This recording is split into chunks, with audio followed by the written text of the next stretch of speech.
national point of discussion and debate and criticism from the White House.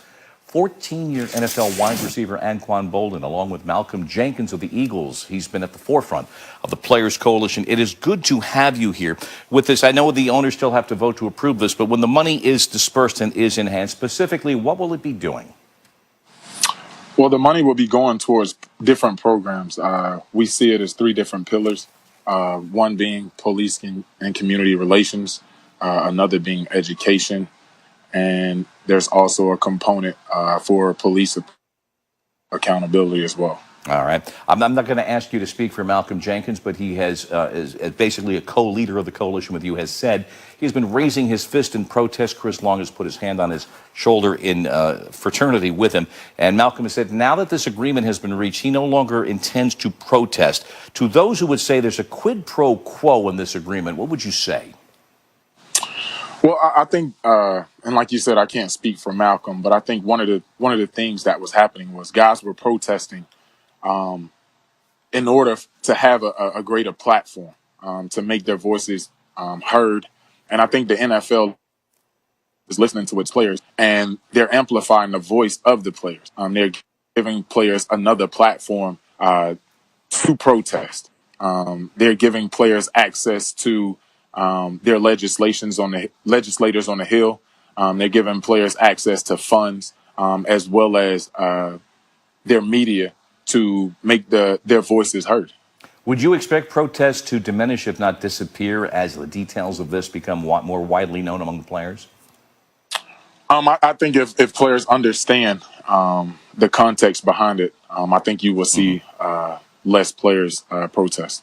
I'd like to ask you about Eric Reed and players who share his opinion, who have said they're parting company. They respect what you've done, but parting company with the Players Coalition, the group that you and Malcolm lead, because of what Eric has said, and he's on the 49ers, and he, of course, was with Colin Kaepernick and still is kneeling. He has said a lack of transparency, and that basically it's a shell game with the money, he told Slate, with money just being moved around by the NFL. How would you address those criticisms by Eric? Well, I think, the thing that I think most people don't understand is that we all have the same end goal in mind, that we all want to see racial equality across the board. I think we want to see police accountability. I think we want to see our communities have better access. How we get there, I think there's a difference in opinions, but I think we all have the same common goal in mind. And I would like to, warn people that this isn't just something that happened overnight. I mean, we've been doing work for the last year and a half, 2 years. So it's not just a quick decision that we came to. Players have been active in their communities. I mean, we've been to Capitol Hill several times, speaking with both sides of the aisle, talking about criminal justice reform. We've been trying to bring both sides together. This is an issue that affects us as Americans, not just as an African-American community. And I think the NFL has listened to its players over the last couple of months. At least I can say from August to this point, no other league has done what the NFL is willing to do behind backing its players. In about 15 seconds, to what extent, if any, has Colin Kaepernick been invited and been a part of any of this? Colin has been invited. On several occasions. He's actually been on a couple of calls with the coalition, although he has decided to go a different route. Okay. He has been invited. All right, but you wouldn't describe him as an active participant at this point? Not at all. Okay. Anquan, congratulations on closing the deal, which still has to be approved by the owners, and we'll talk to you down the road. I appreciate your time today, sir. Thank you. No problem. Thanks for having me. All right. And so the owners will vote in March, guys. $90 million. This is, whether the money's coming from one pocket to the other, and that has been one criticism from Eric Reed, but this is a remarkable, astonishing commitment by the National Football League. And, Roger Goodell's role in this has been consistent. He's been in the middle of this. Well, I think for all the criticism the NFL gets these days, this is not something they had to do. This seems like something that came from conversations that took place over a long period of time, as Anquan said, 2 years.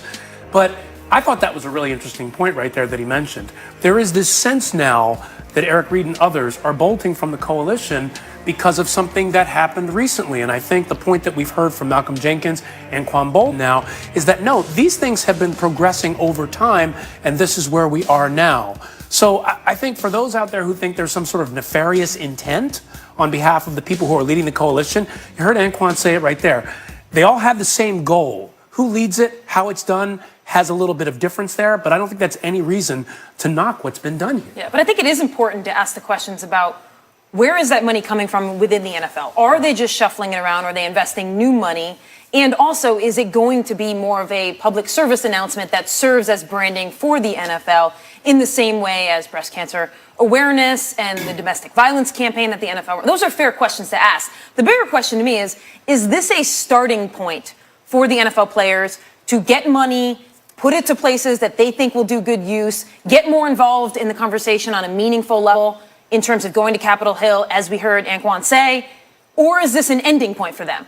Is it Colin Kaepernick took a knee and now we've seen this over the course of the last year and a half and this is the culmination of it and this is the punctuation mark on it? Or is this the opening of a door for them, these players on their own, to figure out where this money goes and to do more? Look, you're going to twist yourself into knots if you're always, looking at everything from the perspective of the motivations and the PR value. This is a giant. That's life. That's a story of life. That's right. This is what is it? A $50 billion industry, something along those lines. Pro football. There are always going to be PR considerations. Optics are always going to be part of the equation. The idea of how the public perceives this, that's just baked in at this point. But the ends are what it's about. And if it is actually ending up doing good things, that's a pretty good start. I mean, these guys have spent entire days, sometimes with cameras. We've got a couple of ride-alongs through Detroit. Anquan about 3 months ago. Malcolm Jenkins on Capitol Hill, but also in Harrisburg on days. Who's in Harrisburg, Pennsylvania, following these guys through the corridors on criminal reform? And we do want to point out, by the way, Eric Reed, you're welcome at any point to come on this program. We've extended the invitation. Come back and give us your idea. But, Goodell, his role here. Here's a guy who has been the pinata through his issues with Jerry Jones going back 3 years. He has been a consistent voice in the middle of this throughout and pushing for this. That's right. And Roger Goodell has been beaten up and for a long time, and it's a strange position for a guy to be in who up until that point had been regarded as almost an unmitigated success. So he's looking for wins wherever he can find them. And you know what, though? I don't think it makes him the winner here among his owners, because I think there's one thing that's missing in this discussion is guys are still going to do what they want to do. I think for people out there who think this is all going to end, I've said this before, I don't think there is an end, because you're talking about individuals with different motivations and different points to make, and they will continue to protest. What does success look like if you're from the player's perspective? From day one, it's been people who are against these protests, like, actually do something, actually do it. And now they get money, so they've done something. All right. We got time for our villains. Tongue-in-cheek. Yours always tongue-in-cheek, Mr. Schaap. Go ahead. Well, I don't know if you guys noticed, but the other night, for the first time in his storied Hall of Fame, all-time great career, one LeBron James was ejected from an NBA game. So he's your villain? No, the villain is the man who had the gall, the audacity to eject. Over here, look at that. Referee Fitzgerald.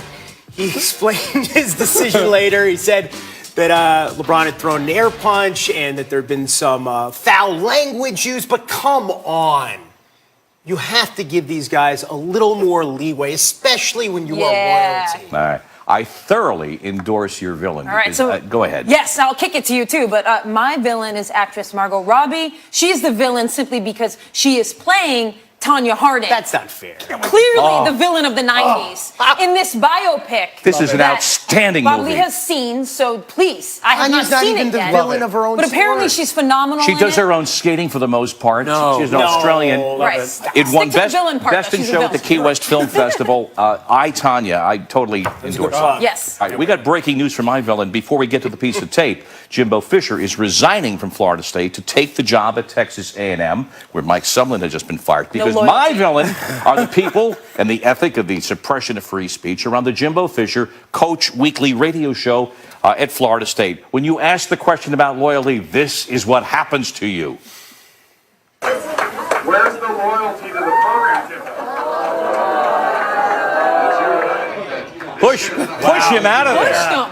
Loyalty? Well, Jimbo had, maybe spurred by that disrespect for the First Amendment, Jimbo's leaving for College Station. Who's yours? My villain is the law. And as a lawyer, I hate to say that, but Fletcher Cox is being sued by a man for something called alienation of affection in North Carolina. Allegedly, Fletcher Cox got together with the man's wife, and they had an affair, and the wife has now left the man. So, there's a law in North Carolina that allows you to sue if you break up somebody's marriage. That's what's happening.